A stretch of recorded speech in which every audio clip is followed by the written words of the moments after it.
my screen with you. Just a sec.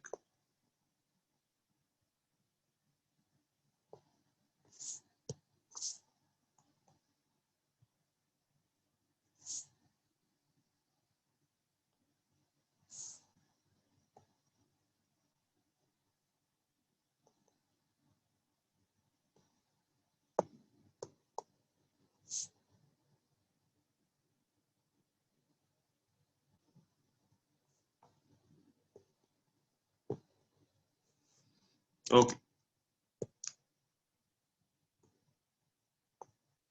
Yeah, I hope everyone can see the screen. Yeah.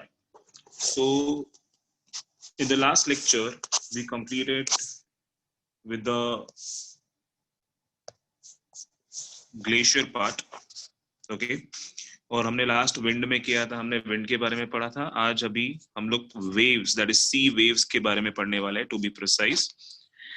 Now sea waves अगर मैं बात करूं तो obviously we are talking about the coastal areas.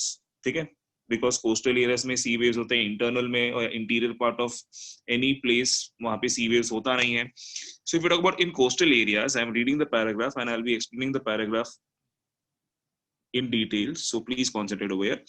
In coastal areas, sea waves can carry out erosional, depositional and transportational activities. वो कैसे करेंगे, कैसे करते हैं, उससे क्या बनता है, वो हम लोग पढ़ने वाले डिटेल में. Now winds and tides causes the movements of sea water. Winds मतलब क्या है, जो अपना wind normal wind जो है, और tides मतलब जो sea के अंदर होता है. ठीक है, sea tides बोलते हैं उसको. तो sea tides and winds they causes lot of movement, जिससे बहुत सारा इरोजनल एक्टिविटीज होता है of sea water, and as a result waves come to the coast because of they are hitting the rocks. आपने देखा रहेगा सी वेव्स आता है, कंटिन्यूअसली हिट करता है रॉक्स को, वापस चले जाता है. मालूम है सी वेव्स में काइनेटिक एनर्जी होता है. That's why they come, they hit the rock and they go back, they come and hit the rock and go back. So when they are hitting the rock, that time they are slowly eroding the rock. अभी उसमें से जो erosion होता है, उसमें से जो soil है वो वापस लेके जाता है पानी. अब सी वेव आता है, फिर वापस पीछे चला जाता है. जब वो पीछे चला जाता है तो रॉक को हिट करके जो इरोड किया हुआ सॉइल होता है ना, वो वापस फिर से लेके जाता है पीछे. ठीक है, so they hit the rocks at the coast. Erosion of the rocks occurs in coastal areas having wide beaches. Waves carry out depositional works. ये जो बीच बना है ना बीच में, ठीक है, मतलब आपने देखा रहेगा सी है, बीच है, फिर आपको माउंटेन्स दिखेंगे. तो बीच में जो वो बीच है जिधर हम लोग चलते हैं, ठीक है, आपने देखा रहेगा बीचेस ऑफ गोवा और बीचेस इन केरला. ठीक है, तो वो बीच पे जो सैंड है ना, वो sand is the depositional work done by the sea waves. Try to understand that. वो लोग क्या करते हैं, रॉक को हिट करते हैं, सॉइल इरोड करते हैं, और उसके बाद में वो वहां पे डिपॉजिट करके जाते हैं. बाकी का अपने साथ पानी में लेके जाते हैं, थोड़ा उधर डिपॉजिट करते हैं, बाकी का अपना पानी में लेके जाते हैं, थोड़ा उधर डिपॉजिट करते हैं. तो इस तरीके से there was a formation of beach. ठीक है, ऐसे बीच बना हुआ है. ओके, तो चलो आगे बढ़ते हैं. Let us start with the erosional work of the sea waves. Now when the waves break at the coast, when the waves break at the coast बोलेगा तो when they hit the coastal part, they bring with them water, transported stones, pebbles, sand particles, etc. मतलब कैसे, जब पानी उस rock को hit करता है तो वो रॉक को इरोड करता है, और जब उस बाद में वापस चला जाता है तो उसके साथ में वो क्या लेके जा रहा है, pebbles, small sand particles and stones, and this leads to the erosion of the coast because of the chemical and hydraulic मैंने बोला ना, sea waves आता है जाता है, sea waves ऊपर, आपने देखा रहेगा when you go in a sea तो you cannot stand properly, आप ऊपर नीचे उतरते हो. Why? Because there is hydraulic. ठीक है, and because of chemical weathering, action of the sea waves to erosion occurs. Landforms like wave cut, platforms, sea caves, sea arcs, and sea cliffs are formed. If you see this diagram, given over here. तो आपको दिख रहा है, देखो सबसे पहला है सी Cliff. सी Cliff कैसे रहता है, मानो क्या, जब आप अगर आप बीच पे गए हो, गोवा में बीच पे गए हो या केरला में गए रहेंगे, तो आप बीच पे जब खड़े रहते हो आपको एक माउंटेन दिखता है, देखो। तो माउंटेन का जो ऊपर का पार्ट है उसको बोलते हैं cliff, and it is near the sea, that's what is called as a sea cliff. Normally इसको क्लिफ बोलते हैं, बट जब है ना mountain is located near a sea, तो उसका जो ऊपर का हिस्सा है उसको बोलते हैं सी क्लिफ। सी क्लिफ के बाद में अगर आप देखेंगे तो आपको दिखेगा सी आर्क। ठीक है, ये सी आर्क कैसे बना मालूम है क्या? पहले एक बड़ा सा रॉक था, ध्यान से सुनना, पहले एक बड़ा सा रॉक था, बट बीच में है ना सी वेव्स हिट कर करके, इरोड कर करके बीच का हिस्सा गायब हो गया।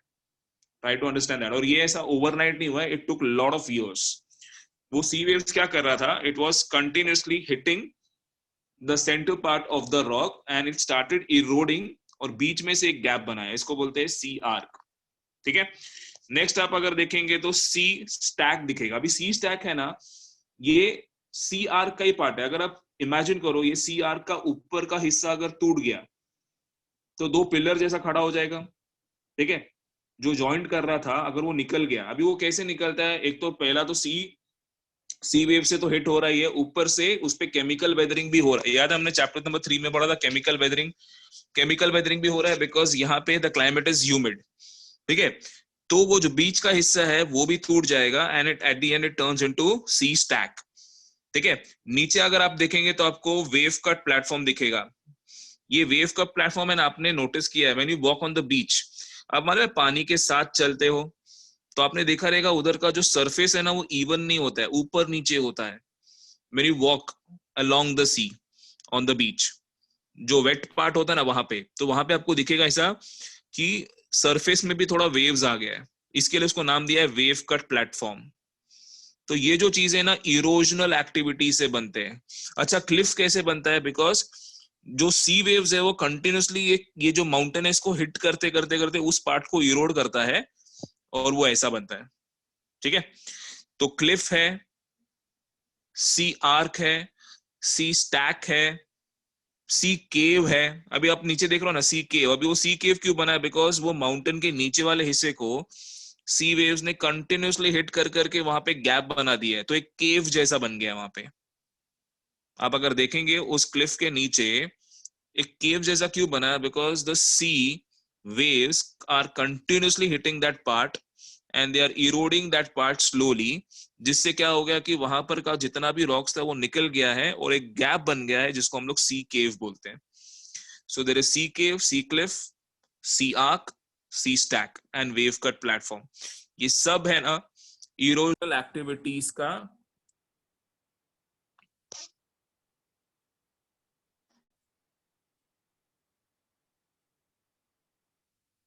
ये सब है ना इरोजनल एक्टिविटीज का रिजल्ट है। ठीक है, तो मैं आपको 2 मिनट दे रहा हूं, हेडिंग लिखना erosional work done by sea waves, और उसके नीचे ये सब नाम लिख लेना फटाफट, मतलब उससे क्या क्या लैंडफॉर्म बनते हैं इरोजनल एक्टिविटीज से, फटाफट लिख लेना। 2 मिनट का टाइम दे रहा हूँ। Open your notebooks, write the date, write the name of the chapter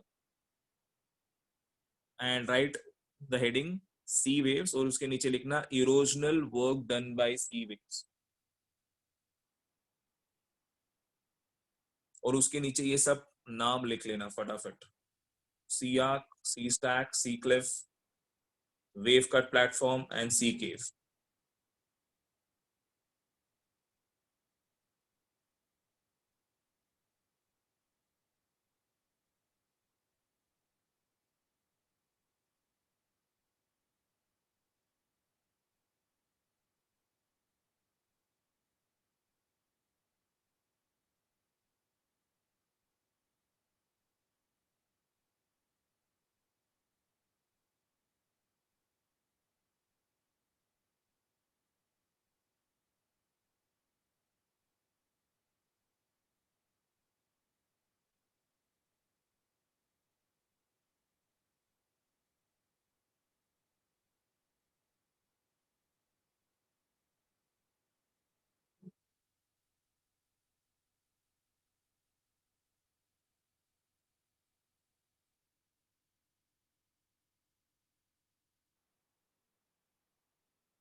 I hope everyone is done writing the erosional work done by sea waves, the landforms which are formed by erosional work.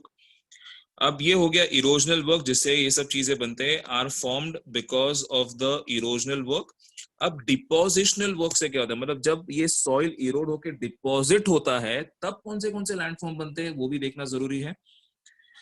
The eroded material accumulated at the seabed, seabed मतलब क्या, ocean floor, because of the tides they keep on moving towards the coast. मतलब कैसा है कि जो erosional work से जो आया है इरोजनल मटेरियल वो सी बेड में डिपॉजिट होता है, फिर वहां से it is moved along the coast with the help of tides and sea waves. And अभी इससे क्या होता है देखो, it is moved toward the coast and away from the coast they become fine because of attrition. अभी underline करना, attrition and hitting each other. मतलब अभी सी वेव्स है, attrition मतलब क्या है कि they rub each other, they collide each other.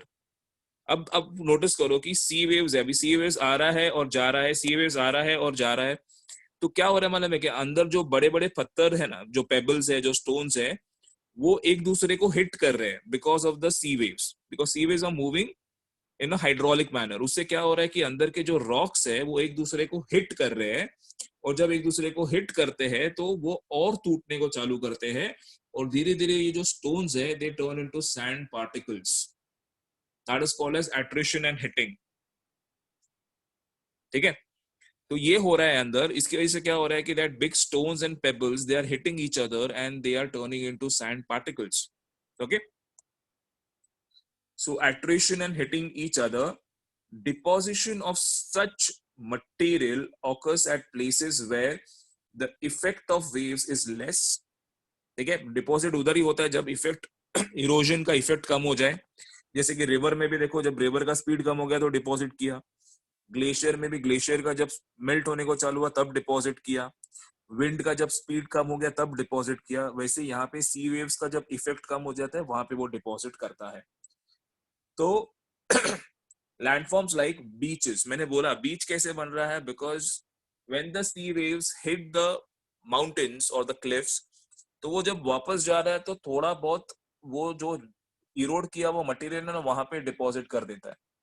तो ये बीचेस पहले नहीं थे, ये बीचेस बाद में बने हैं.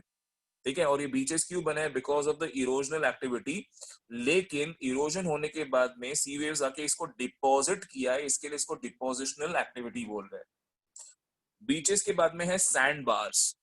अब सैंड बार्स क्या होता है, if you see this image, अभी आपको ये इमेज दिख रहा है यहाँ पे लगून का, तो लगून में आपको दिख रहा है जो लेफ्ट हैंड साइड का जो पानी है ना दैट इज सी, और अंदर का जो पानी है ना उसको लगून बोलते हैं. और बीच में दिख रहा है आपको एक छोटा सा एक ऐसा लाइन दिख रहा है ब्राउन कलर का जो ये दोनों को डिवाइड कर रहा है. वो जो डिवाइड कर रहा है ना उसको बोलते हैं सैंड बार. मतलब क्या हुआ, ये जो सी वेव्स है ना उन्होंने यहाँ पर आके बहुत ज्यादा सैंड डिपॉजिट किया है. और जब ये डिपॉजिट होता है, जब इतना बड़ा अमाउंट पे जब सैंड डिपॉजिट होता है तो उस एरिया को सैंड बार बोलते हैं. और ये सैंड बार क्या कर रहा है, इधर के पानी को वहां पे जाने को नहीं दे रहा है. तो ये जो छोटा सा इधर जो वाटर बॉडी है ना इसको लगून बोलते हैं. अच्छा, ये लगून क्यों बोलते हैं, बिकॉज इसमें ना सी का ही पानी है बट इसमें वेव्स नहीं होते हैं. ठीक है, ये पानी काम होता है. And this type of lagoon is used for tourism in lot of places. ये केरला में इसको बैक वाटर्स बोलते हैं जिसमें हाउस बोट्स चलते हैं. समझा, क्योंकि हाउस बोट्स क्यों चलते हैं, बिकॉज इसमें वेव्स नहीं होता, ये पानी काम रहता है. अच्छा, ये पानी खराब भी नहीं होता है.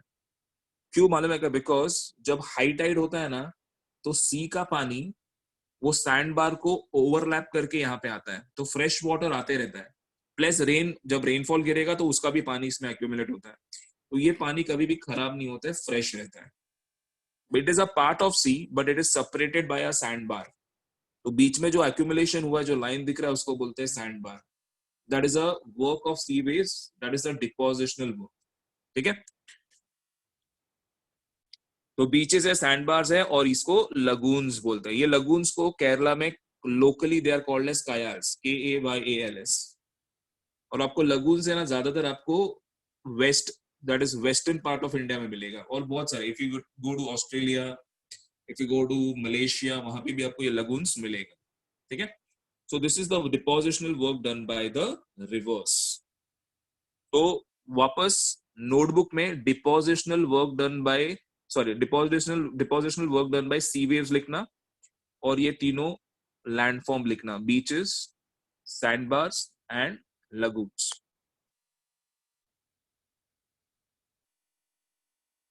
फटाफट।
Okay, I hope everyone is done writing the landforms.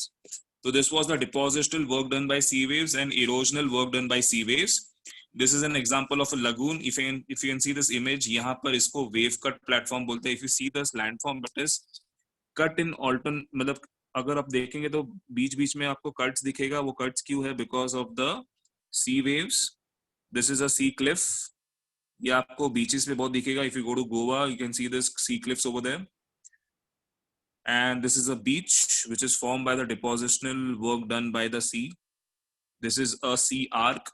आपने ये मूवीज में बहुत बार देखा रहेगा. This is a sea arc. तो यहाँ पे ये हो गया. Next one is sandbars.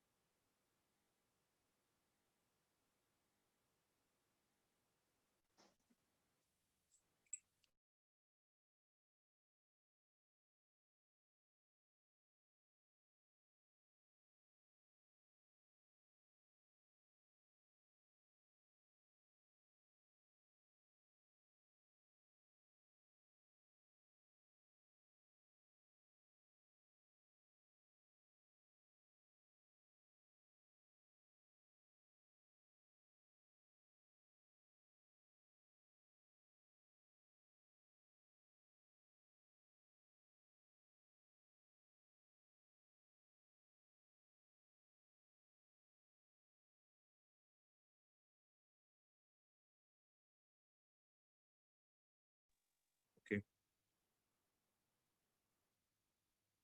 Yes, the sandbar cannot break. Any doubts?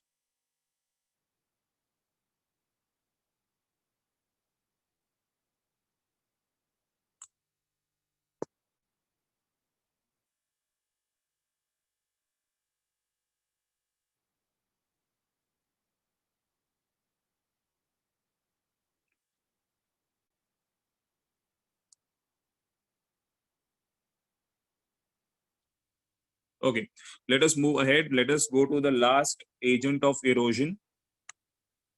Last agent of erosion.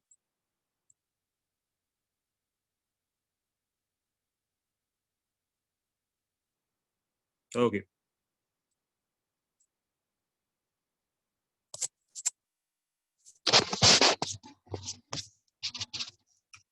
Now we have come to the last agent of erosion, that is groundwater. अब ground water मतलब क्या है कि दो टाइप का water होता है, एक होता है एक सरफेस वाटर, एक होता है ग्राउंड वाटर। सरफेस मतलब जो सरफेस के ऊपर से मूव होता है, जैसे कि रिवर्स, लेक्स, ये सरफेस के ऊपर से होता है, इसको बोलते हैं सरफेस वाटर। बट जमीन के अंदर जो पानी मूव हो रहा है उसको बोलते हैं ग्राउंड वाटर। क्या बोलते हैं? Ground water. अब ग्राउंड वाटर जो जमीन के अंदर से मूव हो रहा है ना, वो भी इरोजनल और डिपोजिशनल एक्टिविटीज करता है। कैसे करता है? try to understand in this topic. So let us go through this. The rain water seeps below the earth. Seeps बोलेगा तो अर्थ के अंदर जाता है, that is earth's crust, that is earth's surface, उसके अंदर जाता है। Now it seeps into the earth's surface through porous rocks. अभी there are two types of rock. One is impervious and one is pervious. Pervious मतलब क्या है? जो rock में पोर्स है जिसमें से पानी अंदर चला जाता है। जैसे अगर आप पंजाब और हरियाणा में जाएंगे ना, तो उधर का बारिश का पानी ना सरफेस के अंदर चला जाता है। बट अगर आप तमिलनाडु में आएंगे या आप कर्नाटका में आएंगे, तो वहां पर पानी जमीन के अंदर इजीली जाता नहीं है, बिकॉज वहां पे impervious रॉक्स है। समझ में आ रहा है? तो there are two types of rock, one is pervious which has pores and one is impervious which does not have pores. तो पोर्स रहेगा ना तो रॉक में पानी इजीली चला जाता है। ठीक है? So what happens because of the porous rocks or cracks in the rocks? अभी क्रैक्स क्यों आता है रॉक्स में? याद है हमने मैकेनिकल वेदरिंग में पढ़ा था, जब टेम्परेचर एक्सट्रीम होगा, बहुत ज्यादा गर्मी बहुत ज्यादा ठंडी, तो क्या होता है? रॉक में क्रैक्स आता है और उस क्रैक्स में पानी जाके जमा हो जाता है। ठीक है? सो पोरस रॉक्स और cracks in the rocks, this water accumulates in the non porous layer. अभी कैसा है ना, रॉक में ना लेयर्स होते हैं। तो कैसा है ना कि रॉक का जो अपर लेयर है वो पोरस है, but after some time, after third और fourth layer, the rock becomes imporous. अब जब वो इम्पोरस हो जाता है तो क्या होता है? उधर आके पानी जमा हो जाता है। अभी उसके अंदर वो जा नहीं पाएगा, समझा? अभी उसके नीचे वो नहीं जा पाएगा, मतलब उधर आके वो एक्यूमुलेट हो रहा है। ठीक है? इसको हम लोग ग्राउंड वाटर बोलते हैं, बिकॉज ग्राउंड वाटर कैसे है कि वहां तक ही एक्यूमुलेट, वहां तक ही जा सकता है जहां तक रॉक पोरस है। एक बार रॉक इम्पोरस हो गया फिर वो नीचे नहीं जा पाएगा। ठीक है? So it accumulates near the imporous rocks and this accumulated water is called as ground water. The soluble minerals, अभी कैसे ना रॉक अंदर है, अंडरग्राउंड है, तो अंडरग्राउंड में कैसे है कि रॉक के अंदर बहुत सारे मिनरल्स होते हैं। Rock is a composition of minerals, ये याद रखना। ठीक है? तो वो मिनरल्स में जो सोल्यूबल मिनरल्स है, सोल्यूबल मिनरल मतलब क्या है? जो पानी के साथ डिसॉल्व हो सकते हैं, उसको बोलते हैं soluble minerals.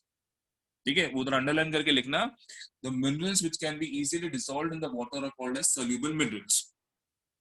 The soluble minerals in the water gets dissolved and flow with the groundwater. मतलब अभी वो आगे जब फ्लो होगा तो उसमें सिर्फ पानी नहीं होगा, साथ में वो soluble minerals भी होंगे। ठीक है? And this is the erosional work of the groundwater. वो क्या इरोड कर रहा है? They are eroding the soluble minerals from the rocks. ठीक है? ये erosional work हो गया। Now when the groundwater evaporates, अब इवोपरेट क्यों होता है सर? यहाँ तो कोई धूप नहीं है, सनरेज नहीं है, बट क्या होता है मालूम है क्या? जितना अंदर जाएंगे उतना हीट ज्यादा होता है। आपने 8th स्टैंडर्ड में इंटीरियर ऑफ द अर्थ पढ़ा रहेगा। ठीक है? तो उसमें कैसे है कि जितना अंदर है उतना हीट ज्यादा। तो वो हीट की वजह से क्या होता है? पानी इवोपरेट होता है। अब पानी तो इवोपरेट हो जाएगा, बट जो पानी के अंदर सोल्यूबल मिनरल्स है वो इवोपरेट होगा क्या? नहीं, वो इवोपरेट नहीं होता है। ठीक है? तो उसका क्या होता है? When the groundwater evaporates, or the volume of soluble minerals is more than the solubility of the groundwater, the deposition of dissolved material starts. Deposition of, मतलब कैसे ना कि अभी क्या हो रहा है कि पानी तो इवोपरेट हो गया, लेकिन अंदर का जो सोल्यूबल मटेरियल है वो वैसे का वैसे ही, मतलब अभी क्या हो रहा है? पानी कम हो रहा है और सोल्यूबल मटेरियल ज्यादा हो रहा है। मतलब पानी का फोर्स कम और सोल्यूबल मटेरियल ज्यादा बिकॉज ऑफ द इवोपरेशन। तो अभी वो क्या करेगा पानी? The water will start depositing the soluble material, मतलब अभी डिपोजिशनल एक्टिविटी चालू हो गया। ठीक है? So the soluble material is deposited. Okay, So the deposition of the dissolved material starts. Landforms like sinkhole. Can you see this image over here? This is on the right hand side. This is an image of sinkhole. ठीक है, इसको बोलते हैं sinkholes. Caves बनते हैं. Stalactites and stalagmites बनते हैं. Stalactites and stalagmites कैसे मालूम है क्या? ये कोन शेप के होते हैं, जैसे आइसक्रीम का कोन होता है वैसा. तो स्टैलेक्टाइट्स कैसे है ना, जो कोन्स दीवार ऊपर से अपर लेयर से नीचे आते हैं उसको स्टैलेक्टाइट्स बोलते हैं, और जो सरफेस से ऊपर आते हैं उसको स्टैलेग्माइट्स बोलते हैं. ये आपका होमवर्क है. You have to research on this कि what are stalactites and stalagmites, and in the next lecture you have to tell me. Okay, stalagmites and stalactites, limestones, that is limestone caves बनते हैं because rock के अंदर जो mineral होता है उसको dissolve करके साथ में लेके जाता है, तो limestone भी बनता है उससे. Next one is okay, these are the landforms which are formed because of depositional activities. Okay, thus the groundwater carries out the erosion, transportation and depositional work. देखो ये जो नीचे दिख रहा है आपको, this is stalactites. ये जो ऊपर लटक रहा है ना उसको stalactites बोलते हैं, और जो नीचे दिख रहा है आपको उसको बोलते हैं stalagmites. ऊपर से आपको दिख रहा है जो कोन शेप में लटका हुआ है उसको बोलते हैं stalactites, और नीचे आपको दिख रहा है एक बड़ा डोम शेप का है उसको बोलते हैं stalagmites. ठीक है, तो ऐसे केव्स आपको दिखेंगे. If you come to Maharashtra में अहमदनगर डिस्ट्रिक्ट है, वहां पे ऐसा केव आपको दिखेगा. महाराष्ट्र में अहमदनगर करके एक डिस्ट्रिक्ट है, वहां पे आपको ये दिखेगा. अच्छा, ये एक पैराग्राफ पढ़ते हैं ग्राउंड वाटर टेबल का. अभी ग्राउंड वाटर मालूम है हम लोग भी यूज करते हैं. Ground water is also used in our domestic purpose. हम लोग बोलते हैं ना बोरिंग का पानी, आपने सुना है क्या पता नहीं, बोरवेल का पानी. Now this water is not used for drinking, but it is used for other purposes. That is washing clothes, washing utensils, वो सब के लिए. क्योंकि कुछ एरिया में there is a scarcity of water. और जहाँ पे scarcity of water है ना, वहाँ पे ground water वो लोग यूज करते हैं. ठीक है, लेकिन ये ground water कैसे इसका accumulation कैसे होता है, इसको चेक कैसे करते हैं, उसके बारे में पढ़ते हैं. The upper surface of the water accumulated below the ground is called as groundwater. ये हमने पहले भी पढ़ा था. The water table, factors like seasons. अभी water table मतलब क्या है कि ग्राउंड के नीचे जो पानी है उसका जो मेजरमेंट होता है उसको बोलते हैं water table. अब ग्राउंड वाटर कभी सबसे ज्यादा होता है मालूम है, इन रेनी सीजन. रेनी सीजन में ग्राउंड वाटर का टेबल बढ़ जाता है, but during summer seasons the groundwater is on a lowest level because सबसे ज्यादा यूज होता है ग्राउंड वाटर वो टाइम पे, और सबसे ज्यादा इवोपरेशन वो टाइम पे होता है. तो ग्राउंड वाटर का लेवल हमेशा समर सीजन में थोड़ा कम होता है, रेनी सीजन में ज्यादा होता है. ठीक है, next is porosity of the rocks. अगर रॉक ज्यादा पोरस है तो पानी ज्यादा एक्यूमुलेट होगा, अगर रॉक पोरस नहीं है तो पानी ज्यादा एक्यूमुलेट नहीं होगा.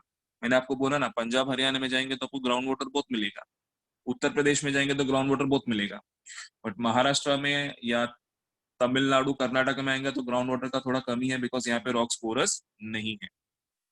Okay, the water table is closer to the ground during rainy seasons, जैसा मैंने बोला, while it is deeper in the summer. मतलब अगर आप खोदने जाएंगे ना समर सीजन में तो आपको 200-300 मीटर के बाद में पानी मिलेगा समर सीजन में, but if you start digging in rainy season तो आपको 100-150 मीटर में आपको पानी मिल जाएगा. ये डिफरेंस है. ओके, तो यहाँ पर आपका दोनों भी एजेंट्स ऑफ इरोजन खत्म होता है, और यहाँ पर आपका ये चैप्टर खत्म हो जाता है. ओके, तो आपका चैप्टर नंबर 4 खत्म हो गया है. इसमें कुछ डाउट्स है तो बताना मुझे.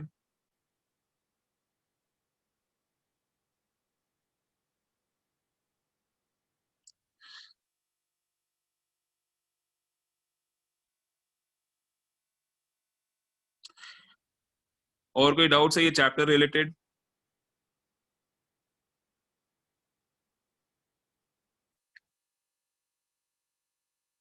अच्छा, मैंने ग्राउंड वाटर के बारे में क्या बताया था कि when the rocks are porous and when the water seeps in the ground is called as ground water. और ग्राउंड वाटर क्या होता है, when ground water is flowing beneath the surface, it starts eroding, it starts dissolving the rocks, और उसमें से जितने भी soluble minerals हैं ना उसको निकाल के साथ में लेके जाता है, जैसे कि लाइम, ठीक है, लाइम इज एन एग्जाम्पल। तो रॉक में से लाइम निकल के वो पानी के साथ चला जाता है। याद है हमने केमिकल वेदरिंग में भी किया था ये।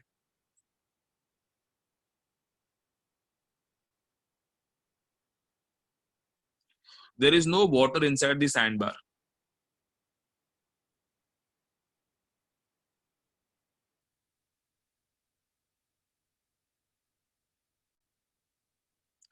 Stalactites and stalagmites are a cone shaped structure in the cave, जो मैंने आपको इमेज दिखाया था, वो इमेज दिखाया था मैंने, उसमें ही वो रिलेटेड है, स्टैलेक्टाइट्स एंड स्टैलेक्माइट्स।